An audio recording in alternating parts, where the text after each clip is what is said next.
Oke, teman-teman semuanya ya. Jadi Profesor Muflih kasih kuliah gratis untuk guru gembul. Jadi guru gembul ini pemikirannya lebih ke liberal katanya. Jadi Profesor juga melihat daripada dua perspektif antara Gus Wafi dan guru gembul, pendapat daripada Gus Wafi dan juga guru gembul. Mari kita lihat saja tanpa berlama-lama teman-teman semua ya. Saya tidak akan masuk ke dalam pembahasan nasabnya ya atau habaibnya, itu bukan ilmu saya dan saya tidak paham itu karena itu menyangkut ribuan kitab yang harus dibaca. Saya mereview logikanya saja ya. Saya menganalisis pikiran-pikiran aja di antara berdua ini yang ternyata banyak masalah ditemukan pada guru gembul. Mari kita ikuti videonya. Kita misalkan masuk ke diskusinya, Gus Wafi dan Pak Syahab, saya mohon maaf, kita diskusi dulu yang Gus Wafi dan Pak Syahab pahami soal diskusi ilmiah itu apa? Kita sepakati dulu itu. Oke, izin ya. Oke, bismillahirrahmanirrahim. Oke, kalau begitu, jadi ilmiah itu begini Pak Gembul. Di dalam kitab Lawami'ul Anwar yang ditulis oleh Al-Imam As-Safaroini, jadi Islam itu memandang sebuah ilmiah kebenaran itu melalui 3 cara. Ya, yang pertama adalah al-hawasus salimah, panca indera yang normal dalam menangkap sebuah riwayat ataupun yang lain. Yang kedua adalah khabarus shadiq, kabar yang pasti benar. Kabar yang pasti benar dibagi menjadi 2. Yang pertama khabarul mutawatir, kabar yang ramai diketahui orang-orang yang kredibilitasnya bagus. Yang kedua adalah khabarun nabi al-muayyad bil mu'jizat, kabar dari nabi yang dikuatkan dengan mukjizat. Yang terakhir adalah al-aqlu, akal. Itu ilmiah bagi saya. Nah, ditanya pengertian ilmiah, itu Gus Wafi di sini sudah bagus menjawabnya dari perspektif Islam. Gus Wafi mengutip kitab Lawami'ul Anwar karangan seorang ulama namanya Imam Al-Safaroini. Yang menarik adalah di situ dijelaskan 3 derajat ilmu, 3 derajat kebenaran atau tradisi ilmiah itu. Yang pertama adalah al-hawasus salimah, panca indera yang sehat, yang normal, yang menyaksikan sebuah peristiwa lalu dikabarkan kepada orang lain berdasarkan pengamatan panca indera itu. Yang kedua adalah kebenaran khobarun nabi al-muayyad bil mu'jizat, kebenaran yang disampaikan oleh nabi dengan mukjizat. Yang ketiga adalah khobarul akli, kebenaran akal ya, yang logis, rasional dan masuk akal. Nah, yang menarik adalah ini sebenarnya ya definisi ilmiah yang sangat kuat, yang sangat logis, rasional, sekaligus betul-betul dari tradisi Islam, di mana kebenaran itu dimasukkan ya, ukuran kebenaran itu di situ ada khobar dari nabinya. Kalau yang tadi hawasiyah, indrawi, kemudian ilmiah, itu kan dunia barat dengan dunia Islam sama. Tapi ada kriteria kebenaran dari Nabi, kabar dari Nabi, kita yakini kebenarannya, apalagi dikuatkan dengan mukjizat. Nah, itu adalah kebenaran versi Islamnya, gitu. Jadi ini pegangan buat kaum muslimin. Dan ini Imam Al-Safaroini ini bagus sekali mendefinisikan kebenaran ilmiah seperti itu. Menurut saya ini yang harus dipegang oleh umat Islam, definisi kebenaran seperti ini. Kita lanjut apa yang ditanggapi oleh guru gembul. Jadi yang dimaksud dengan ilmiah adalah seperti itu. Jadi sebenarnya kalau ngambilnya dari kitab, saya mohon maaf, itu masuk dalam historiografi tradisional. Bukan ilmiah sebenarnya, bukan metodologis. Kalau ngambilnya dari kitab, maka itu adalah termasuk historiografi tradisional. Itu bukan ilmiah dan tidak akademisi. Ini pernyataan yang ngaco. Gitu. Pertama, ya, historiografi tradisional itu adalah karya-karya sejarah, historiografi yang ditulis secara tradisional. Ya, yaitu apa cirinya? Satu, tanpa rujukan, tanpa sumber. Hanya ilmu yang ada di kepala seorang penulisnya, bisa seorang pujangga, seorang sastrawan, atau seorang ulama. Kapan itu? Ya sekitar abad 17 ke belakang, ketika tradisi ilmiah, ya tradisi akademik belum tumbuh di dunia modern. Maka itu disebut historiografi tradisional. Tapi itu belum tentu salah dan belum tentu tidak akademik, karena tradisi keilmuan saat itu, ya abad 17 ke belakang itu begitu, ya lebih banyak lisan, ditradisikan oleh lisan, makanya ada tradisi lisan. Yang kedua, belum ada kata ilmiah dalam pengertian modern, apalagi disyaratkan adanya rujukan, adanya sumber sebagai tradisi ilmiah. Nah, tradisi penulisan kitab di kalangan para ulama Islam tidak begitu, bukan historiografi tradisional. Para ulama Islam dulu itu menulis selalu mengutip para ulama sebelumnya, apalagi pada zaman keemasan Islam, di mana tradisi ilmiah, tradisi ilmu sangat hidup, berkembang, bahkan menginspirasi dunia barat, modernitas barat sekarang.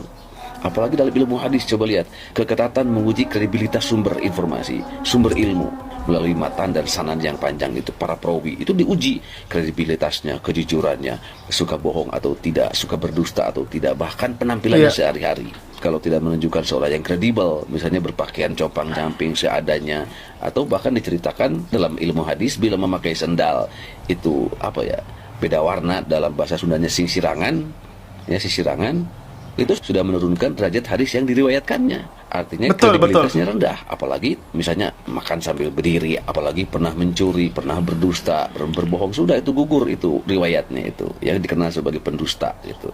Nah, itu kualitas mengukur sumber sejarah, sumber informasi begitu. Sekali lagi, tradisi akademik, tradisi ilmiah itu sudah bagian dari tradisi para ulama di dalam sejarah Islam. Nah, jadi sebetulnya di dalam tradisi Islam, sejarah Islam itu nggak ada historiografi tradisional, itu nggak ada. Historiografi tradisional itu hanya ukuran Barat dalam menilai otoritas atau kredibilitas sebuah sumber. Mengapa? Betul. Karena tradisi Barat yang disebut ilmiah itu hanya disebut ilmiah bila ada kutipan, bila mengutip sumber, bila ada rujukan. Itu tidak salah sebagai sebuah tradisi ilmiah, tapi dalam Islam nggak bisa begitu, karena ada ilmu yang sifatnya ilham, ada kebenaran yang sifatnya wahyu. Para nabi itu wahyu, kan begitu. Ada yang Betul. dari perenungan kemudian muncul inspirasi ilmu yang banyak dituliskan. Itu kan bisa benar, dan banyak yang benar. Karena perenungan itu lebih dalam daripada tradisi ilmiah sebetulnya, ya, yang disebut dengan imajinasi itu. Tapi imajinasi juga baru hanya sifat pikiran. Tapi kalau perenungan itu sudah melibatkan hati atau kolbu atau zauq dan sebagainya, sehingga kebenarannya lebih mantap, lebih dalam daripada kebenaran tradisi ilmiah, daripada kebenaran hanya mengutip orang lain, buku orang lain yang ditradisikan dalam tradisi akademik Barat gitu. Jadi di sini guru Gembul tuh nggak ngerti apa itu historiografi tradisional. Makanya karena itu adalah tradisi Barat dalam mengukur kredibilitas sebuah sumber yang harus ada rujukannya dan sumbernya. Sedangkan para ulama, para pujangga, para sastrawan di Asia Tenggara abad 17 ke belakang itu belum ada tradisi ilmiah seperti itu.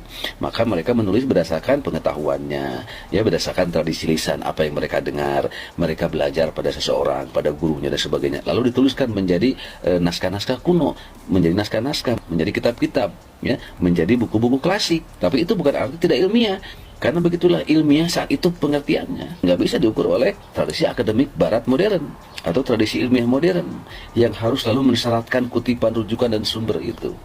Jadi itu sebetulnya bukan hanya salah, tapi sudah melecehkan para ulama yang dulu menulis ribuan kitab, ya, di dunia Islam. Lalu oleh guru Gembul disebut sebagai historiografi tradisional yang tidak akademis, yang tidak Ya ilmiah. Allah. Salah sekali, itu fatal itu.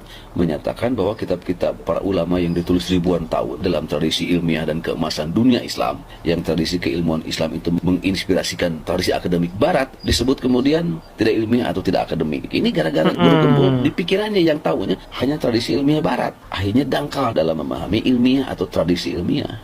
Apa itu sistematika dan metodologi keilmuan? Jadi maksudnya gini, ketika Gus Wafi tadi menyebut satu referensi yang dianggap otoritatif dan itu berasal dari kitab begini dan begitu, itu adalah kitab teologis. Kitab teologis itu didasarkan pada apa? Keimanan.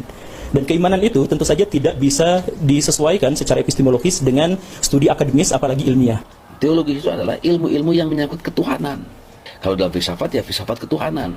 Nanti hubungannya dengan kosmologi, misalkan penciptaan alam semesta dan sebagainya. Bahkan dalam Islam itu ilmu itu banyak. Ada ilmu tauhid, ada ilmu sejarah, ada ilmu bahasa Arab, ada ilmu hadis, ilmu tafsir Quran dan sebagainya. Nah, teologis ini hanya membicarakan tentang Tuhan.